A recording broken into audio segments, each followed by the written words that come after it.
Артан Груби му фрли ракавица на првиот опозиционер Христијан Мицкоски, доколку до следната недела државата не плати пенали за Бехтел Јенка, неговите пратеници да ги гласаат законите во собранието кои се на барање на компанијата што треба да ги гради коридорите 8 и 10Д, а меѓу кои и тој за 60 работни часа неделно за работниците кои ќе работат на автопатите.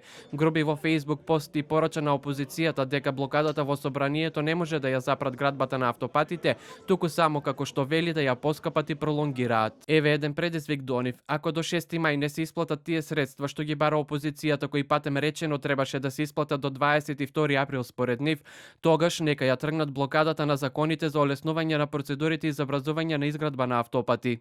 Од партијата на првиот опозиционер пак со контра предизвик. Еве еден предизвик за Артан Груби, нека го објави договорот јавно до 2 мај, а доколку до крај на реализацијата не се исплатат пенали на изведувачот, ќе му купиме торта иста како што тој му купи на Али Ахмети, но ако се исплатат пенали затоа што потпишал договор со антиуставни клаузули, веднаш јавното обвинителство кое тој го контролира да покрене обвинение за ограбување на векот, а судот да го осуди на доживотна казна, реагира од ВМРО ДПМН. За разлика од ставот на ВМРО ДПМН денеска, вчера лидерот на партијата беше поконкретен околу тајминзите.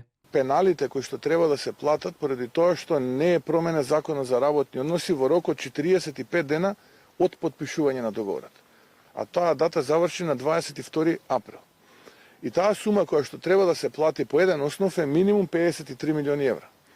Ако ме прашувате кога тие треба да се платат, тие треба да се платат во рок од 2 недели откако ќе изминат оние 45 дена предвидени да се смени законот за работни односи и да се продолжи работната недела од 40 на 60 работни часа, а тој ден истекува на 6 мај. Наспроти ова, и од владата и вчера тврдеа дека пенали нема, но дека ќе има дополнителни трошоци во износ од 117 милиони евра. Договорот склучен меѓу Македонија и конзорциумот Бехтел Јенка за изградбата на коридорот 8 и 10Д се крие од јавноста 3 месеци, а власта се правда дека во него имало доверливи клаузули. Според висок владин функционер се очекува најрано неделава да биде презентиран пред пратениците со сертификат. Според собраниски извори, во игра се комисиите за труд и социјална политика и транспорт и врски. Во четвртокот имало средба меѓу собранискиот спикер и координаторот на ВМРО ДПМН, на која Мицески најпрво побарал договорот да им биде поделен на пратениците пред да има презентација. Тимот кој ќе го презентира договорот ќе го предводи токму Груби.